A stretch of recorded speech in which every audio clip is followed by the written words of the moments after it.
My stepdaughter's beautiful life was hijacked by a manipulative leech who called himself her boyfriend, and I had to let her lose everything before he dragged me down with them too.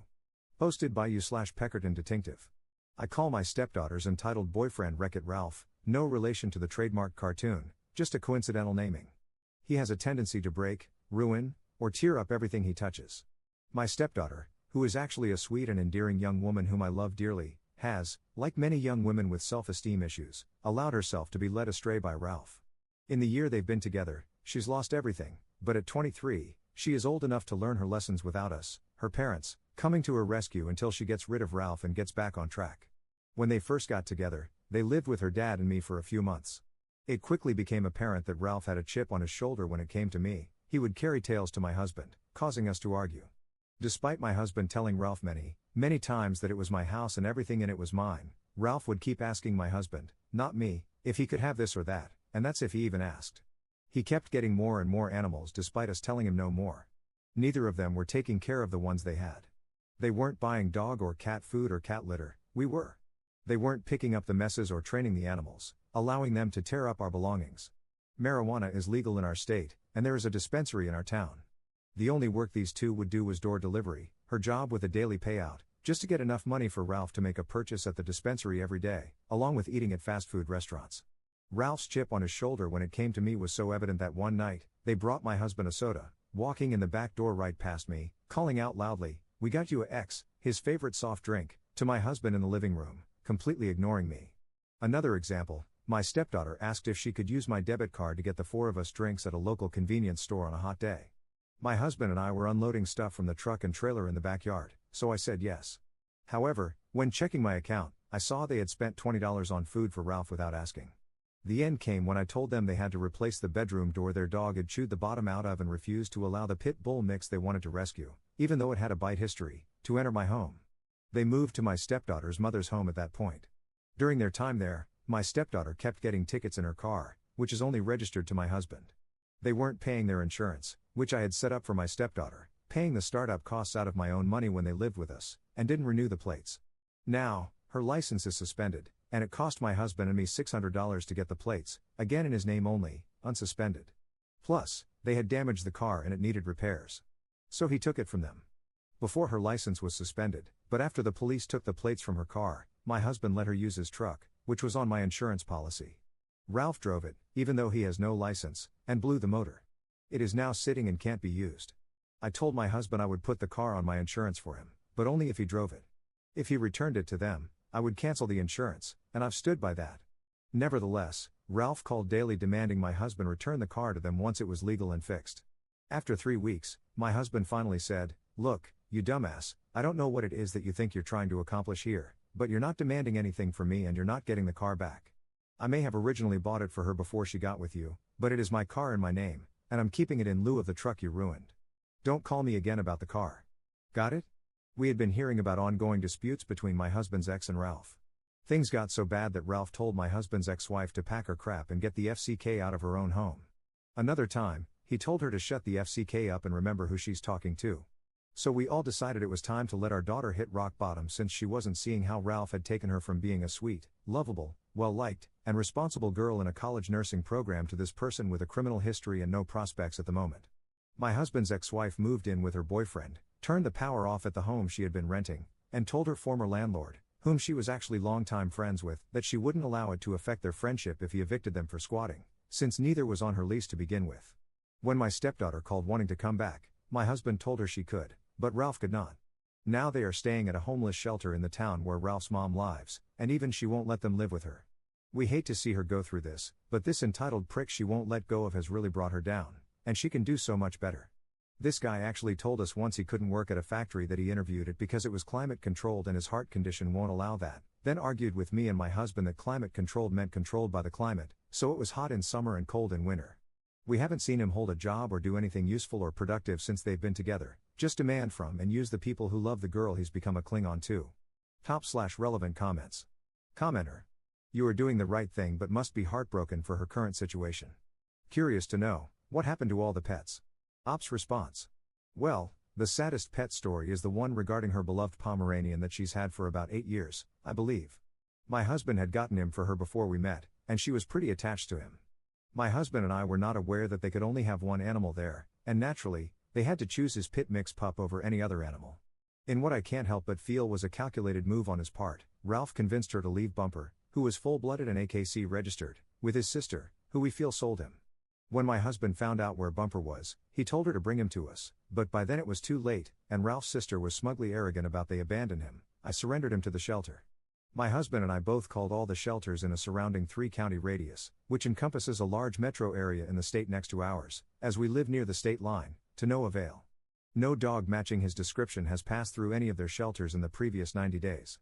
We contacted law enforcement, but without proof she agreed to take care of him instead of her story of them just leaving Bumper at her place without permission and not coming back for him. It was a civil matter. The 2 cats were given away, and the pit mix pup, he wasn't being a responsible pet owner for and who had no shots, contracted parvo and died. The other pit mix he wanted to bring to my home as a rescue and had a bite history, my husband took to the shelter because I wasn't about to shoulder that liability or risk our homeowner's insurance. I'm a pet lover and have pugs, my husband has a chihuahua, and I cried for my husband's broken heart over Bumper, who I had no issue taking back in for my husband and stepdaughter. However, I do draw the line on pit mixes when one has a bite history and the other chewed through the solid wood 6-panel interior door to their bedroom, which, yes, I ultimately paid to replace after they moved out, along with the flooring. I've never been a cat person, call me a beach and I'll happily wear the title, but stinky litter boxes and cat litter all over the floor, an annoying tail across your face while sleeping, and without the loyalty or alerting protection of a dog, no, thank you. Plus, my husband is mildly allergic, so there's that. Commenter. Thank you for replying, another heartbreak for your family, then.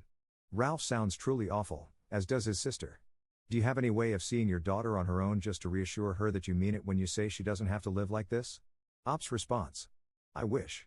She does call, usually to ask for money, which we don't give. He has her put it on speakerphone so he can hear everything and usually manages to interject himself into every conversation. Her dad has told her he wants a family day with just her, but so far it's not been arranged.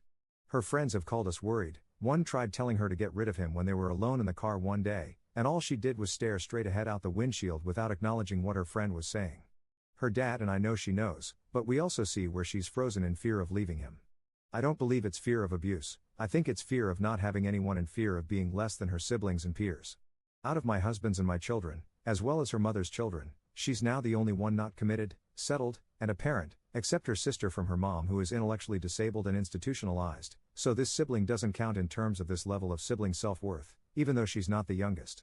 None of us 3 parents, of course, judge her or make her feel inferior for that, but between her low self-esteem and judging herself according to the other kids in her extended blended family, I genuinely feel she won't leave Ralph because she feels he's her last chance. Update 23 days later. Well, we are making progress, anyway. My stepdaughter recently had court in a town 30 miles west of us. They are staying just across the state line in a small city 30 miles east of us. So my husband and I devised a plan to get her alone from him. We said the only car running was the 2-seat convertible and could only take her for her court appearance. My husband picked her up, then I took her to her court appearance, as my husband had to be at the house for something. On the way, she started talking about how she wanted to break up with Ralph but was afraid of the hurt that comes with it. She hated how controlling and untruthful he was but felt he truly loved her and didn't know if the negative behavior was simply from their stressful circumstances. She said once he got SR-22 insurance and his license back, he would be able to work and things would be better. I pulled over, pulled out my phone, and went to the court file website for the county north of us where Ralph used to live. I pulled up 6 cases in his name, 3 to do with driving, with multiple citations in each. The most recent, he was speeding, ran a stop sign, hit a woman, fled the scene, had a suspended license and registration, and obviously no insurance. He was arrested later and had to post bond. In that case, he had $4,000 in fines, plus we had received a letter at our house from the state stating he owed $11,000 in restitution to the woman for damages, and that his license was permanently suspended until the restitution, any related court-imposed fines, and state-imposed reinstatement fee were paid, along with proof of SR-22 within 48 hours of release of suspension by the state. My husband accidentally opened it, it arrived in a stack of other mail, and he didn't look at the addressee. She was deflated and angry, stating they'd talked at length and he never told her any of that, only that he needed SR-22 because he got caught driving without insurance and had to have it before he could get his license back. As someone who used to have my own insurance sales license, I told her no, you can't get insurance if your license is suspended or revoked, at least not in our state. He would have to get his license valid, then get insurance for mandated SR-22 reporting. She herself ended up on probation for her driving issues related to him, with a 6-month suspension and $750 in fines, a lucky break from the judge, in all honesty. She too will have to have SR-22 once her suspension is over. Afterwards, while I stopped at the store to get stuff for supper, Ralph kept calling and demanding she come back. Despite plans to have supper with her that evening, she ultimately gave in to the relentless calls and asked her dad to take her back before I could cook. I did verify that yes, she has an IUD for those that inquired. She was very unhappy with her situation and beginning to see him for what he is, and how in the year they've been together he's brought her down. However, she's not quite at the leaving him point, but hopefully, with any luck, she'll be calling to come home soon. She knows she has a place here with us, but he doesn't. Top/relevant comments. Despite everything you told her, she still isn't at the leaving him point? Genuinely curious, what would he have to do for her to be at the leaving him point? Op's response. I don't know. The fact she is considering it is a move in the right direction, and we are being supportive without giving any money or enabling the situation in any capacity. The fact she now has a misdemeanor from driving as a result of his actions really weighed on her. I told her, without mentioning him, it wasn't the end of the world but that it was meant to be a learning point and she should reflect upon how and why she got it, as well as how to move forward from here. She was receptive. Second update 20 months later. It's been a while since I first posted about my stepdaughter and her entitled boyfriend, and I have had requests for updates. Well, here you go. First of all, I think you all probably know what developed immediately after I posted. Most of you, and myself, nailed it on the head. She was actually pregnant when I made the post and kept it quiet until she was showing, giving her dad and me about 3 months to prepare for our granddaughter. She's a beautiful little girl, with eyes and a smile that lights up the place. She's not quite a year old now. Sadly, my husband was killed unexpectedly when the baby was only 6 weeks old. My stepdaughter and I witnessed it, much to our horror. It has been a very devastating and emotional time since. This may surprise many of you, but she, the baby, and Ralph all still live with me. And guess what? He and she both have jobs now. He is actually a surprisingly good dad. He is still a bit more possessive of the 2 girls than I care for, however, he also knows he will never have the pull and manipulation over me through my stepdaughter that he tried with her mother and my husband, so he knows his limits. Neither of them has a driver's license, and I do not routinely taxi them to work or back. They are adults with a child, but I will take them or pick them up on occasion. I let them know I'm proud of them both and want to see them succeed. And by the way, Step has been differentiated for these posts only. In real life, neither my husband nor I ever use Step when referring to our children and grandchildren. His kids are mine, just as mine were his, and that will never change. I will always love and be there for my stepdaughter and granddaughter as her parent. Even Ralph learned I had his back on an incident I knew was not his doing or fault but for which he was wrongfully getting blamed. When my husband was killed, as she and I sat stunned in the ER with his body, Ralph was the first family member through the door to us, still in his work uniform, having come straight from his job, falling to his knees in genuine tears and pulling us both into a tearful group hug as we all cried together. I give credit where credit is due. But here is our update, bittersweet, unexpected, and not at all how I, or probably most of you, would have thought things would pan out. Even the entitled Wreck-It Ralphs of the world do, sometimes it seems, have the potential to turn themselves around and begin to resemble normal, productive, team player people again. It's not perfect, but no one's life is. It's a damn good start in the right direction for them, at least. And I'm grateful to still have them in my life too. These last months would have been worse without them. Editor's note. Op made a post that has details about his husband's death. Here is a summary from a commenter. Commenter.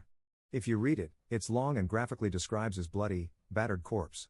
If you just want the full summary without graphic details, he believed he was having a heart attack, so an ambulance was called. It took 9.5 minutes to arrive, time that Op covered in 2 minutes. The paramedics were allegedly flirting and made him walk, even though he said he couldn't. They loaded him up and, supposedly, began examining him, but no one was inside the back with him. He called to tell him which hospital they were headed to. Op said he was leaving now but had to stop for gas. His mother, who was in the car listening to the scanner, suddenly shouted that they had to pull over because he was in cardiac arrest. Op rushed to the hospital but learned he still hadn't arrived, so he went directly to the ambulance. They had apparently spent 45 minutes there, with police and fire present, before all heading back to the hospital. At the hospital, they waited 10 minutes before calling Op and his stepdaughter back and informed them, in a busy hallway, that he was gone. Then, they immediately opened a curtain to reveal his body, which looked as though it had been violently beaten. He was still breathing, which made things worse. They were being told he was dead, but his body hadn't fully shut down. They were billed for many life-saving drugs and told it was a widowmaker heart attack. However, that condition requires a 100% blockage, and he had functioning stents that made that physically impossible. Op requested an autopsy, but it was initially blocked, and he had to fight for it. The toxicology report showed the only substance in his system was an overdose of methamphetamine, while they repeatedly mentioned fentanyl. He didn't do drugs and was especially afraid of fentanyl, he wouldn't have taken it willingly. The paramedics provided only a short statement. The coroner agreed on a widowmaker heart attack. But the full autopsy showed no signs of that. Instead, it revealed numerous major injuries to his face. The heart attack was actually a minor spasm, fully treatable. It occurred over 20 minutes after they would have reached the hospital had Op driven him himself, leaving him with ongoing guilt. There is no documentation of what happened in the ambulance. But the physical evidence from his body disproves the official story about how he died and what was administered to him. Despite this, the coroner refuses to amend the death certificate, which still lists the cause as a widowmaker heart attack, cause unknown.